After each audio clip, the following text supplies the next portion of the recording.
Hello, my name is Nisha Kelly. I am still currently a so-called psychiatric patient. I've been through about 5 to 6 weeks just now. I've been in and out of this hospital. I tell you, I've been in and out only once because I walked the door the other day. I left out a window, went home. I got straight off a taxi, went home. Um, it was easy going. I thought, yeah, get the taxi home, stop, get the cash out of the cash machine, run home. Got in the door, the parents had a question. I said, listen, I left. I didn't want to stay. The doctor was not provided with the answers I had asked him. I asked them very crucial answers to questions such as why keep me here, what is the treatment, what are you treating, what is your overall goal, how long do you expect to stay here, and what is your actual expectations of me as a human being. Like, I mean, if you have me here and you have me as some sort of role model, so to say, or so to speak, or in an equivocal way, what exactly is your goal for me to turn out if I was a treated human being? Kind of insinuated that as well. I led to quite the battle, but anyway, I didn't get the answers fulfilled, so I walked free that night. I left the hospital, walked out a window, and I walked home. Not the easiest windows to get out of. I had to crank a window and get out, but it's fixed now. Apparently, it's sealed. I don't know if it's going to be fully sealed or whether it'll open up again. But there's that. I'm going for another opportunity. He didn't fulfill any of my questions that I had asked whatsoever. I also inquired under Article. I don't have the Constitution on me, but I know it's in the Mental Health Act where you're required to be announced the ingredients of the drugs you're being given. That means it's an inherent constitutional right for you to inherit or interpret the ingredients of the drugs you're being given. This has already been in my eyes proven that it's not a healthy medicine.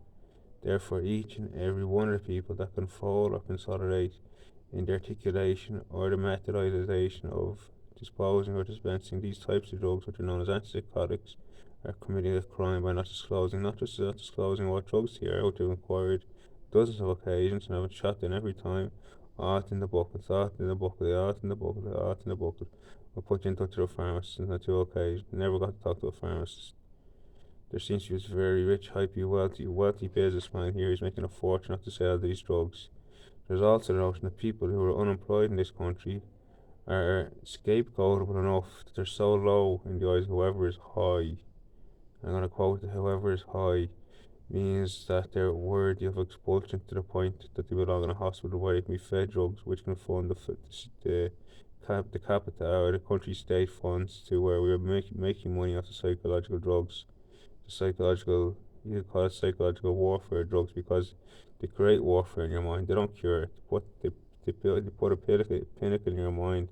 I'm not sure the exact definition of what a pinnacle is. A pinnacle is like a quota or a discernment. So it's a discernment of quota, how many people come into the hospitals. That's the first thing I'd loop around. The second loop around I'd come. If I was on my little bicycle doing my rounds this morning, I'd do my laps around the track at home, or do my walks around the rounds around the yard. It's the notion that there's a discernment relating to the fact that the diagnosis exactly is planted into the mind. The diagnosis is planted into the mind in a sense as an insemination. So basically, I had heard of these terms very briefly, very minorly, up to the point I was 24 years of age, and then it came to my awareness that, hold on a minute, I didn't have psychosis a few minutes ago. You come on and tell me I have psychosis, so all of a sudden I have it. And then I said, well, if psychosis is the notion of being out of touch with reality, how is anybody, and this is very, for a deep meditator now, would really come out concluded with the same conclusion I have, that there's no such thing as unreality, or non-reality, or unreality, or false reality, because all is real. Even you look at a TV screen and see that's the false reality, that's concocted reality, that's CGI, it's still real. And that's why some of us who are in touch with the embeddedness and the imbuedness of this beautiful reality feel so deeply hurt by the lack of reality we meet in these hospitals, the lack of compassion, the lack of atonement, the lack of relinquishment, which means to retaliate but feel disheartened at the level of tarnishment you'll get for speaking your own voice. On one level, I felt I had my tonsils pulled out last year, time I was in here last year. I don't know.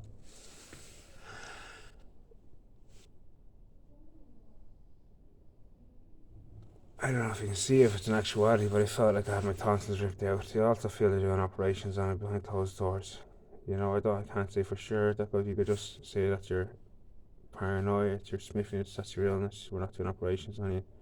But I know I'm not the only one who feels they've had operations done on them, in the sense that even giving me a tablet is a form of operation.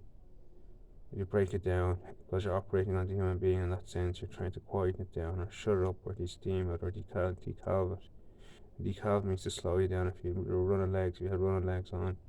So that means it slows down at every level. The medication does, the drugs too. I don't call the medication, I mildly call the drugs, but I do consistently call them chemical substances, as that's what I understand is what they are.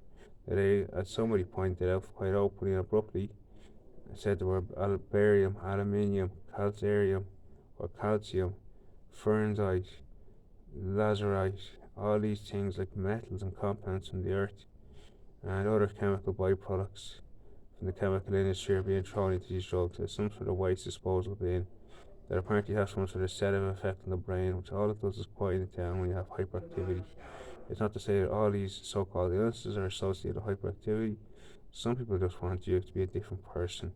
This cannot take time. This cannot be. This me, as an ascended master, will know this is not something that can be achieved quite easily over the course of a lifetime. And not only that, it takes personal willpower to do it. This is the irony of it. Someone comes along from an external facet, say 6 people surround my bed here, your bed here, and starts around and say you have to take these drugs or a syringe. And I'll say, well, I don't want those drugs or syringe. It means I'm not going to let the body is going to overpower the actual impact of the drugs up to the point you fall asleep. Then you wake up dreary headed and you're spending 6 to 8 hours waking up the next day wondering what the drugs are for. Because they're not curing anything, they're not lating anything in the sense of corrosing anything. They don't come along like cannabis and ease the system lull the system into a state of relaxation. Instead, it's more lull the system into a state of susceptibility where you accept certain theories and acknowledgement within your life which you don't want to accept. So whoever's building and designing these drugs, I'd really like to get rid of it. I'd really like if you could produce some YouTube videos on your true desire, your true notability on subjects. I'm going to use subjects as wisely so, but you call us subjects as patients. I don't even like being in those paradigms. I feel I'm an investigator here just as much as anyone else, and I feel I could go and create drugs as a psychiatrist I wanted, such as out of nettle tea and dock leaves and stuff like that. I could create psychiatric drugs. I know get a psychiatric drug that you think is going to remedy psychiatric healings. It's just the money that's made off it. It's a sickening part, and the fact that it's dependent now on certain cultures. Certain cultures are dependent on psychiatric drugs, and that culture is the job culture of the lazy job culture. No offense to the people who work in here, some work amazing hours to do very hard jobs, but there's not much to it other than sitting and writing notes. But the point I'm trying to prove as opposed to this is I can't get out my own arse and get out of a job myself. I've been refused many jobs. I may never get a job again, is what I've warned for the way I've been acting, for whatever reason, however trying to kind of stance around. And I'm not trying to hurt anybody says, but it is a bit at a point where you work in a care facility, you should act like a care facility. I was treated badly in both hospitals I've entered, both hospitals, and I don't choose. I know it's part of the parcel, in the sense that you're going to get your high irate levels of testosterone if you're trying to entrap a man, which has been known since beyond time. So maybe there's that part of it where it's like put the man down, especially the low man, as it might be known as, a low man. There's also the notion that I got off track a bit here, but basically I offended someone there and I'm completely going to headbutt with them in a sense. But basically it's basically an assault course for how well you're going to do in life being subservient. And I don't expect us to be subservient to my own culture, my own nature, my own land, which is how it feels. And once again, I'm not trying to offend anybody, but it feels as if when you walk free of the place, you have all the freedom in the world. So I'm wondering what the catch is between the Mental Health Act, who diagnosed, who concocted the Mental Health Act, for what reasons, and to what result, because it's been detrimental in my life, and I feel like an innocent watcher, observer of the situation most of the time, where I see things happen in place and say that's wrong, and that's just wrong, and forcing people into locked institutions, which I have been subject to, and on the possibility of attempted murder, where it was to wipe me off the map, literally was to wipe me and how many other dubs who weren't worthy of life at the time, to get the better of us and to kill us off while willing to go. Whoever started that war was a fool, because as far as I know, there was a war started that day in Dublin City Centre. Whoever started is a fool, and this is me speaking to the internet now. So if you're listening, you're part and parcel or any privy to this, you should have guilt in your hands, you should have blood in your hands, and you should have shame in your hands. Because I know people who are possibly saved, possibly not saved at the same time. I know if it wasn't for the likes of certain people who like enjoy the sake of people being alive around them, no matter what their colour or creed, I'm not going to say I'm going to avoid some strange person by house and saying that. I'm saying that some of us enjoy us want the puppet day plan to be success in all its puppets, in all its agreements, and all its offerings. So if people aren't willing to delve into the resources of the planet, that doesn't mean you're going to steal resources or going to go frack Northern Ireland or anything like that. It means you look at the other resources that are there for people that you don't feel are fit for life. It doesn't mean you exterminate them, especially via chemical substances called antipsychotics, especially with such a boycott, neo-Nazi like regime where it's like, well, this is the way it is or else kind of thing. Because I'm being enforced into this hospital still to this day, and it's causing burden for others that I know, where they'd rather see me at home, and it's causing burden for their loved ones, etc., etc. And every little detail, every little domino goes down has an effect. And the point I want to make here, more valid than anything else, is that everyone wants to enjoy their life. I do not enjoy this time in this hospital for one bit. Not for one bit. Do I enjoy life in the hospital? I'd sit down, I'd conversate to people. It's calm, it's crested in its own way, in a sense. It's like a bird wearing his little feather. And he's saying, yeah, chew, chew, chew, chew on the tree, but there's no good food around. In a sense of spiritual nutrition, which is what some of us search for. So I get in my car some days and I go for a walk or a drive and I go up and down the hills or the mountains, and I love it. And this is the one thing being inhibited. And for some reason, this is some sort of threat to the outside world, like what this isn't what people do by day in day out anyway. But I'm being selected as one who isn't worthy, apparently. And this is what I'm really trying to work through is who's the back that is the notion of worthiness, and how fit are these kind of notions to be esteemed for perceived positions or esteemed positions of authority, where you got to say who is kept in an isolated unit and who isn't. Where I barely met sunlight or fresh air for up to 6 weeks up to that point yesterday, where I left. The point is, I went home, I couldn't sleep. I said, Dad, Mom, can you get the doctor just to give me drugs to put me to sleep? Because when you're on these drugs, your system becomes adjusted to them. And someone pointed out to me before, it's like heroin. It's like heroin in the sense it kills off some parts of your being that is clearly degradable. And I don't know how powerful these chemical substances are. All I know is they deteriorate, and they deteriorate. And I watched my video the other day on the yard, I didn't have a big chalky throat. I know I haven't been smoking that much. I know I haven't even been smoking cannabis in recent years as much as I'd like to. And yeah, people can say look ugly or whatever it is, but I feel my character has been defamed. My personal rosure, if you will, has been completely taken down by this system. And the first battle with this system that I won the other day, confirming that I was entitled to walk free with, was the doctor saying I don't have the answers to these, which he acknowledged, which was the fact that they are viewpoints. Psychiatry is full of viewpoints. It's all opinionated. If it's opinionated, it means opinionated as much as the belief in God. Some people say they know God, some people say they know schizophrenia. There's not much in between. So it's like a new religion bearing in, but at a vast price. At your health, at your wealth, and at your free time. That I'd rather not spend time with. I'd rather not spend time in. I'd rather not invest my time in that form of wealth as well. I'd rather not let them give me drugs that they allows them to make money off some guinea pig. And this has to take into note how many people have been guinea pigged by psychiatry, in the sense that they didn't earn a penny. I don't know whether there's trials done or dust done. Trials done in particular, people offered money to see what the psychiatric drugs are like. They might have got paid very more than money. But this is a business that is sick in and of itself, that it relies on people to become ill. So it means it relies on constant dependency of an illness. If you diagnose you with an illness, not only the illness is fictitious, in the sense that schizophrenia and psychosis are completely made up names to describe phenomena that they may exist on occasions, but that's nothing that the average human being should be to carry themselves through, knowing that these things pass. In fact, it works still the direction and says it's not going to pass.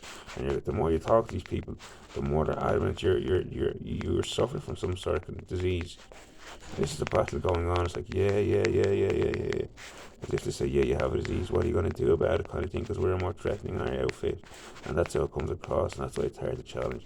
And that's why I feel very sorry for people who make with these systems and may get trapped by them. And it is a trap-like system, just like a rat trap.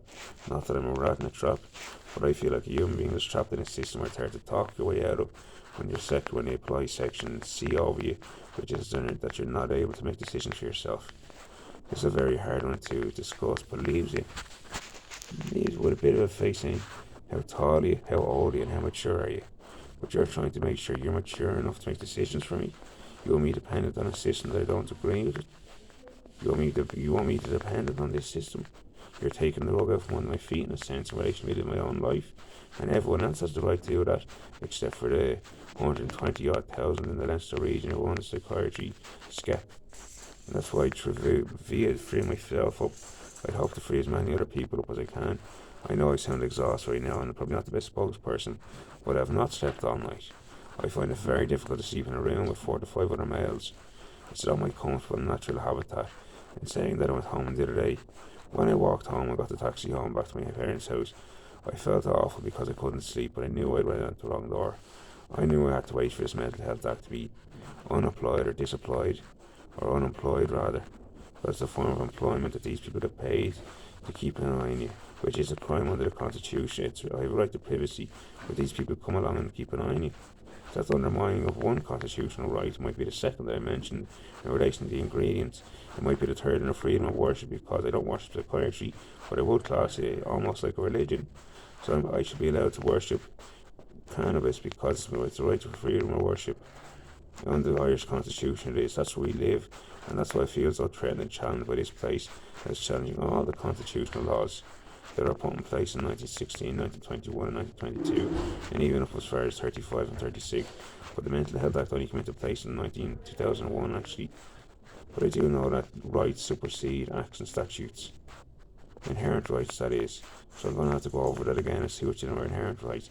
I know freedom of travel, for example, is an inherent right. But you see so many people got their tax sticks and their insurance sticks up in the cars. It's debatable, but some part of me feels it's unnecessary. There is the quote and the big question of, if you have an accident, who's held responsible? Simple as, you pay for the car you're crashing into. Simple as, you pay for the car you're crashing into. But in saying that legally you're entitled to travel without any bonds. That means these roads are built in good faith. The Irish roads are built in good faith, and they're built with the words underneath them, with the Constitution of freedom of right to travel. In the last, I don't know how many months there's been a virus going. They say they've lifted the virus for now, but I got a €100 bill for going beyond the 5 kilometre district. I'm not paying that. I think it was already thrown out, but I'm not paying that. I hope other people don't pay it too, because freedom of travel stands and should stand no matter what, as one of the more primordial rights we have. That is such a cherishable right, it's not even funny. I'm not sure how it speaks for foreign nationals or anything else who might be considered more dangerous drivers, what I've seen. But in saying that, it's still a right we have. Freedom of travel is still a right, and that means even if the country is falling apart, you still have the right to freedom. We still have to question these whole notion of rights and being free in and of itself. I know that's why rights were developed in the name of protection. But then you have the two forms of protection. You have the innocent trying to protect themselves, and you have the guilty trying to protect themselves. And let's get into the know of the law. I don't really go into the know of the law and isn't guilty and all that, because guilt in and of itself can be a straw, or it can be the notion that I've committed a crime but I don't acknowledge it. But there's also the notion of getting excused on places you don't know, and that'll be of heaven, as I've notified today. Heaven may excuse the things, and that's why people don't really interfere with it. No, better not to interfere with that. But that's not something I bring up very often, because it's not something I know too much about. The other point is, I walked free the hospital, but I had such a migraine. For 6 hours I sat at home, I couldn't sleep.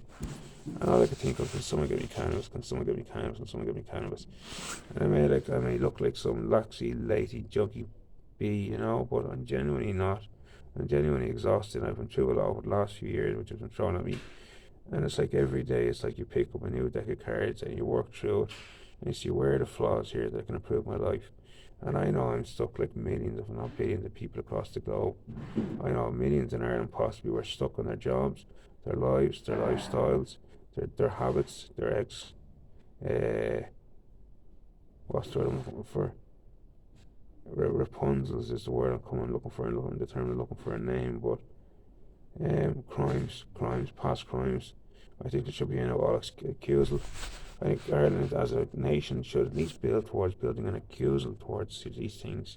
I want an excusal towards all mental health formidability, which means they never disturb me again, which is why I try to bring this to courts. And some of I still want to go to the courts to challenge the notion of stalking and harassment by psychiatry if they're to invite me to their clinic to go on their little drug escapades again, which is where you turn Sarah zombie for 4 days straight before you wake up to half a cup of tea and a television that you don't even want to watch, which is what it offers. I have higher aspirations than that. I have dreams of travelling, of speaking, of teaching, of educating what I know, what I where I've immersed within myself. And I've been to deep places within myself. It's partly where we go on entourages, or some of us call the pilgrimages. It doesn't mean you move with that muscle some days. Some days it's just a matter of sitting there. For me, it was sitting there for 4 or 5 days straight at home, smoking tobacco, making conclusions about things. And sometimes this is the beauty we have as human beings. We can take our time. Something tells me something's going to try and speed me up now, and this is the radical moment, and can I reflect back onto me and help me out with. I don't mind asking for help in the right places, because I feel it should be provided by free. I don't mind offering assistance for free for my degree ship, so to speak, as an ascended master. It would be more courteous for me to say I'd offer you assistance if you can assist me with your time, and I help you and I help free up your being and your body and whatever it is. Not by any sexual course, I wouldn't get into that at all in case that's come into your mind. It's just maybe it could, but the point is we each want to be free up on a daily basis from our stresses and our problems, and we all need solutions to things. This is something I'm really good at, but I have been exercising it lately. I don't mind exercising it, but I'd like to do it more in my own habitat. I don't like to think I'm in a hospital here, slaving away for someone else while they're enforcing up me, consuming their health damaging drugs. And I hope that's reiterated and pronounced more clearly. I hope I'm not at the expense of somebody. Or rather, I'd hope to be at my own expense, sitting somewhere, earning my own living, which will be through good karma, even if I'm not earning money, to help people out and give advice, whether it be soul advice or secular advice, whatever kind of advice you want to hear, in the sense of promoting good health and good peace, particularly good peace between environments is what I'm particularly good at. Negotiating, for example, between two parties, where you bring in a trustworthy party to say who's in the right and who's wrong and what should be done. Most people know it in themselves. This isn't stuff that should have to be reciprocated, but in some places it is, because it can get heated and boiled. And that's the point of these drugs, apparently, because men don't get heated and boiled, but it's killing off natural instinct. And someday, you never know, if a war broke out, I would like to have my natural instinct intact. And that's just a pure hypothetical notion. That if planes started going overhead and there was ships going to the shores, I'd want my natural instinct intact. I wouldn't be slow on my feet. I wouldn't like to be the last guy getting out to the door to run into the nearest field for protection, or the house for protection, or to a bus or a car going by. I wouldn't like to be like that, and that is a pure hypothetical notion, but it's just the basis that I feel so slowed down by these drugs. It is unfair. It's not giving me the same equal measure in life, as far as I'm concerned. The other thing I want to debate is bodily harm, and where I was a few minutes ago, actually, that I go back to, it's the notion of the pivotal point in the brain. It's I forget the word I used, concordio, or something like that. It's the notion that inseminating a word into the mind, you can put any word into someone's mind, and it can trigger off issues. And for me, at some point in my life, I heard there's people who want to build up so many issues in you, they'd leave you with them. And it's the notion that some people think they'll do.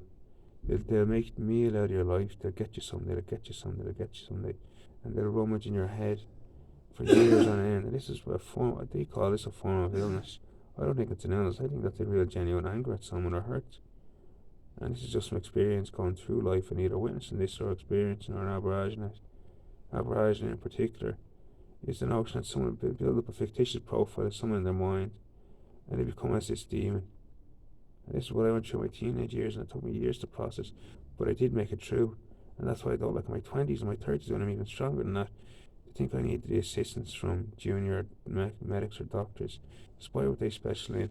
I specialise in living, because I've lived for 33 years, and I think that's the same for everybody. That's what I practice more than anything, a healthy lifestyle.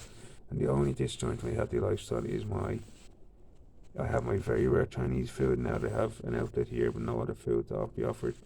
But it's basically tobacco. I'm hooked on tobacco. And that's one thing I'm really struggling to give up.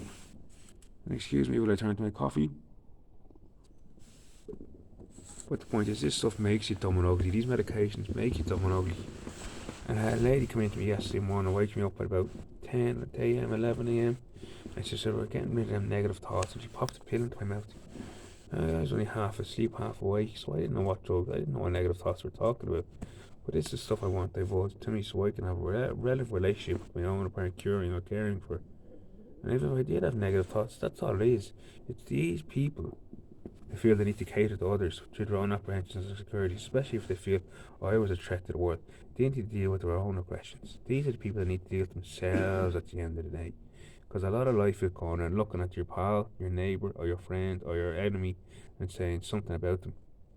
A, B, C, D, Tom, Dick, and Harry. I'm going to say such and such about him, or prove a point about him, which is very valid. It's very easy to do. It's very noteworthy.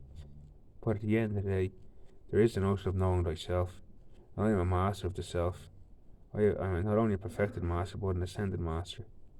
So that means I have been through this life at least once, and I'm going to stress that word, at least once. And not only that, I've mastered this life once.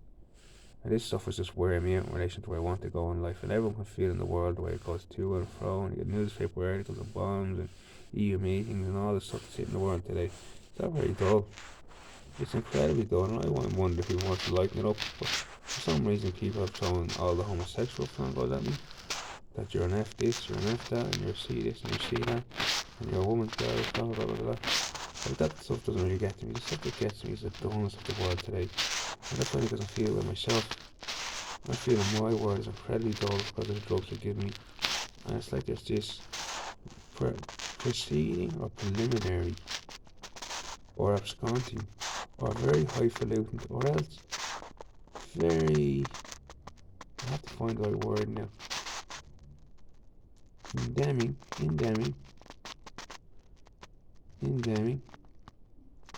but the word I'm looking for is boring or consistent state of consciousness across the planet, which is very redundant in my eyes, very out of touch with human nature, very determined in its own way to catch out the little fellas or catch out the small fish, and that would be help saying the guards, they look for the big fish, in the sense of guardianship, whatever it is, and everyone has their role and their place in society. But I would hope to see a total radical change in society myself, and it has happened in recent years with massive changes. But I'd like to see more, and that's what I still got to gear for. So I'm going to mention one word again: cannabis, and the inhibition around the rights around cannabis. You drop the mental health act in some way, shape, or form, so that you don't feel deteriorated or infuriated or offended by it, and that would be a form of bodily harm. So, in my eyes, you're committing a crime by accusing me of being mentally unstable, because you're causing me bodily harm. You're causing me to recede, in a sense. It's a form of bodily harm when you feel so self-ashamed and so guilty for a crime I haven't committed, only your opinion. And that would lie on an individual. But you try and steer other people towards that opinion, that would gear on bullying almost, like, as far as I'm concerned, because I do find the notion of A, being diagnosed under section, B or C, the notion that I threaten myself or something, that's fair enough, right? I'm not going to argue with that for the time being, it's not the point. But section C, the notion that I can't make decisions for myself, I'm not able to see clearly enough that I'm not able to make decisions for myself, I find that offensive. And even if I wasn't able to see clearly enough myself, I would allow the time as a human being for life to show me the way. There's also the notion that the lads sitting around here and everywhere in their cars and their motors and their bucket gangs, they don't give a fuck about what the average person thinks, and they don't have to, they shouldn't have to. But that's their right, that's where they're at, no one's interfering with them. So it comes back to, why is there so much interference in my life? That boys have to be allowing it, and that's what I'm fighting it. I'm fighting the notion that it is like a cult, it is like religion, and I don't believe their views are very substantial, in the sense they stand on much solid ground. They're a muck now on the footpath here, in the sense of accusing me mentally unstable, in my opinion, because I feel articulate enough and well spoken enough to say that these drugs are not healthy, but in the Constitution I'm entitled to a healthy medicine. Distinctly says in the Constitution I'm entitled to a healthy medicine. So it's not that I'm fighting for something for myself right now, It's not that I'm fighting anything. It's not that I want to fight. It's not that I'm pressing for a fight. It's not even that I'm that argumentative. I'm single-handedly saying I don't know where this pendulum swing is going to come from, but there's going to have to be a massive swing in this country in relation to the turn of perception, of perspective of how healthy cannabis is towards the human body, and how I personally would prefer it than this shit being rammed in my throat. These chemical substances which leave you up all night bewildered, where they're saying there's, and every time you see it, every time someone pops a pill down my neck, I say, I disagree with this, you're forcing on me, so there you go. That's what I say I'm taking the drugs, for fear of being thrown into the isolation room, which has happened to me on 4 separate occasions during this trip, for not taking drugs. So they teach you the hard lessons away, the hard way. I don't believe that should be the Irish way. I believe we can be much softer and much more lenient, and we used to be. So I don't know what's happened over the last decade or two, we've become much more hardened, and I can speak for myself. I've become much more hardened, so I look for emotional releases, and emotional releases are what cures, because you're getting to the wound in the being. And if it's a scar, like an emotional scar, like a remnant scar, an ancestral scar, like a real ancestral scar, saying, it really hurt you resting on a mask, because that's a sign of your ancestors. That's absolutely just Kelly's. There's a stone up there with the name of Kelly's on it. I've no doubt in so much before, and I always relate to those men who died back in 1567 or so in a slaughter in Mullaghmast by English nationals who lured them up there for New Year's party. They were learned for the 6th or 7th steps of Kildare and Laois for a party or a celebration on New Year's Eve, only to be surrounded and slaughtered. About 300 to 600 of them, as far as I know. All chiefs with some of their family members. So that desecrated this part of the land, which allowed for an expansion of the takeover of Leinster from the Ulster region, largely, but they come in from London and England, across the Irish Sea and into this part. And the fight back happened in 1667, when Kenmare and Kinsale became clear of their troops, the foreign troops that is. They became clear. They started a rebuilding of more of the horticultural side of things, where forests and stuff were redeveloped for hive spots for the outlets for the Irish and nationalists to hide in, because they're too scared to be on the roads, because the roads are being tarnished, they're being brushed off basically on the road. And there is a fine example centuries later of Mr. Daniel O'Connell. Was it Daniel O'Connell come from Cork and he got his van exploded? I think it was, yeah. I'm skipping generation a few here. But then we skip on to the 1970-98 rebellion. We had 1,600 lads raid place around Dublin and do a guerrilla fight back up towards Wicklow. These are just examples of what's going on around where people don't understand, which is why this is good psychiatry. These people would have been claimed to be the madman. People who were driven off their native lands would have been acclaimed because they had turned so savage, because they're hurtful and painful must that again. To be driven off your native land that your father owned for 5,000 or 6,000 years. We are literally talking these lands owned for 5,000 or 6,000 years inhabited, and all of a sudden an Irish or an Anglo-Norman explorer comes along and says you're to get off that land. Not only did they slaughter them, they killed them and put their masses like their mass graves. So this is why I was going to Mullaghmast. I like investigating places like these, because I feel the regurgitation is something there. I feel there's something good, there's stuff there that wants to get my attention in today's Ireland. That needs to be screamed at. That's the same thing happening again at the bankers. They're kicking people out of their houses, they're holding their wealth and making them drawbacks. And they're saying these are very similar. The remarkability is what happened back then in a tricky kind of way. We're saying trust us. We'll meet you at this meeting, we'll make peace. It didn't happen, they got slaughtered. They got absolutely massacred. Really massacred at this event. I don't know, it's Mullaghmast, it's all over the internet, you can read about it. Maybe I'll have the time again, and the point I'm going to prove about this again is now disseminated two illnesses into my mind. And the point I'm going to prove a minute ago is when you pop one of these pills into my mouth, it allows the illness to grow. But it's not the illness itself, it's the concoction of the illness within my personal space. So this is actually a battle going on within my body as to whether I'm healthy or not. I consider myself healthy enough. I had 15 stand-ups yesterday, or push-ups yesterday. I had 15 push-ups the day before. I could go on and do 15 every hour if I wanted to. I'm energetic and athletic enough. So it's not a matter of being in this field, it's not a matter of being physically healthy enough, that's not a question. But the dancing around and not sleeping enough, not eating enough, and what was the other one, not washing enough or something like that. So I wash most days, I eat most days, and I sleep most days. That was good enough for me for now. But I got through what I was going through in life next to my own time. What I mentioned a few minutes ago, it's one of the beautiful luxuries of my life, to take our time. rest there after my few minutes. I'm just going to take a deep breath.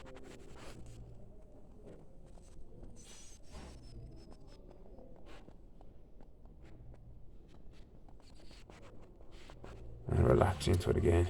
And go again. The point about disseminating these notions into the mind is that they can be used to control. They're absolutely control mechanisms where a doctor can come along and say, I need your time. And this would be the 6th time I've actually been not dragged, but forced to be taken into hospital for apparent treatment. And this is for being an Irish Republican. Apparently, they claimed it was the highest Republican a few years ago, whatever that means. So it's in the name of bringing down the Republic, which means they want to raise democratic values, which is what I stand for. But I rang Dáil Éireann the last time and said, if you realise we haven't had a democratic vote in the last 20 years, or in the apparent, I don't know if the presidency vote was democratic, he's not at his time. I think he's a good president. But for me, maybe some people aren't standing up enough and speaking right corners. I know I speak for a lot of, we feel let down by Dáil Éireann, especially the opportunity to come to things to legalise cannabis. A small fish would make a lot of people happy. And us down on what we call the ground level here, which aren't in Dáil Éireann, the question, why don't you want to make the so-called citizens happy? And is that these things that we reveal that our birth certs are saleaways, in other words, that they're sellable items in terms of human beings still treated as cargo like the Roman era. Or is this stuff still to be kept on the surface?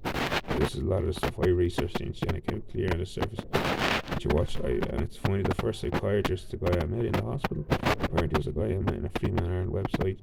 And websites for me have gone down since. I stuff the music, the rhetoric, the debate, the learning, the talk about the old breathing laws, everything that was all there and was on it. And that was a brilliant fulfillment of that practicality of understanding their nature, culture, and their abundance that's there. It's untapped yet, the reservoir that's untapped. And that's why a lot of us have taken to certain positions and certain fields around in that regard where we're challenging in our own way for a namesake. And a namesake is literally to say, I have a Gaelic name and I want that to be remembered and pronounced more often instead of an English version of it. And it is ní scatula no biggie mar cúpla mé ar an seachta waga swa héin ar bhríontáach héin ar bhíon a bhór ar an tomaí mór gusláán sa caite fócunte fé. And that is a notion that we see heavily silent, and all we do and all we say, the light of sun comes through in the day, and that's our kind of emblem or emblem as an Irish nation. We're not known as an aggressive nation. We're not known as an assaultive nation by any means. That we go war and start war in places. But we are known to be a patient nation, and that's where Tucker Law comes in relation to winning back in Northern Ireland at some stage, and that's partly what this is about. This grip on Ireland is about the Northern Ireland situation. What I don't like about psychiatry is how it induces violence. I have seen more violent debacles in here than I have in bars and pubs ever. I've seen people being dragged and beaten into that bloody green room for not taking their meds, what they think is obscene. And there's witnesses in here that had to come in voluntarily, and they tell you a few weeks later on, oh, I was in there voluntarily and I saw some awful things and reported back. But still the place runs on, and still somehow people are able to write papers up. This time was a guy called Kevin Foley. He said section him for 6 weeks or 7 weeks. We're getting sick of him going in them fields there or trespassing, which is understandable. I take the trespassing aboard and it won't happen again. I hope not interact with these people again. But it is the fact that someone mentioned that I'd have to be in here once a year. That was a load of crock of shite upside other people in their heavy salaries. And by heavy I mean their juicy salaries. Will I make none? They think I have no life aspirations? They'll have to prove it to me I have no life aspirations, but I do. But I take things slow and I wait for things to come into place. But there's been at least 3 or 4 plans of mine that were disrupted in recent years, which are real dishearteners. I won't go into them, some people know about them. The man with the plan one, for example, people know about, where the change went missing out of my car. I had my car full of change and things were coming together. I was about to fill up every gap and master part of existence. And that's just, it's like a game for some people to play and toy around with and say, well, I'm living life. I'm not doing this much in this regard, so I'll try in the other regard. And that's to develop maybe the head, maybe the arms, maybe the legs. Some people go to the gym for that example. But maybe some will see other assets that we want to expand on. And that's in the name of love. And that's to be courteous, generous, and be known to be a decent character when your character feels rubbed by a few people. And that doesn't might necessarily happen intentionally. It may happen subconsciously that people get hurt and tarnish your character. Because I know I've tarnished people's characters, but it's always in the name of hurt and pain. I know when the air clears and the breeze passes, you always see yourself as each other. And nobody, I hope, at the end of the day wants to see anyone eventually murdered or killed or go through any harm. That's my hope is anyway, that most people have the sense to see that in clear air. And that's one of the things I do is I try to find clear air. When I'm not in the hospital and I was doing photography, it was always to get out of a rummage. I'd find a dark spot or a black spot in life and I'd say, is this mine? Is it mine? Even if it's not mine, I'll see what I can do with it, you know? And that's partly what I learned doing my training with the carpentry. You learn to work with any angles, any tools you have, any formidable attitude you can make up. You make yourself formidable towards that which is opposed towards life. And I would consider it in the same rhetoric called life. So if you work for God in that regard, I don't see why it can be too harmful, which is why I question psychiatry business, and especially the one where he's up in St. Patrick's in the name of St. Patrick or something. I understand he's a validated saint. He's a friend of everyone. That's what he's known as. But there's a tenureship of certain saints over certain prophecies in this land which said the saints don't go higher than the Druid. And that was one prophecy said by a Red Leia. Red Leia was one of the red-skirted ladies who shipped up and down the west coast selling, I was going to say Om, but it's associated with Om, but selling rum. And this is one of the stories that you found one of the almond stones and it was rum, don't ever run rum here. And she did it anyway, and she opened up a curse, and the curse has to be never defeated Druid on his own land. And some of us are well practiced Druid that we don't talk about or discuss really. We're not supposed to talk about. We're well practiced Druid, and that could be from past lives, it could be from future phenomena, it could be from any or anything.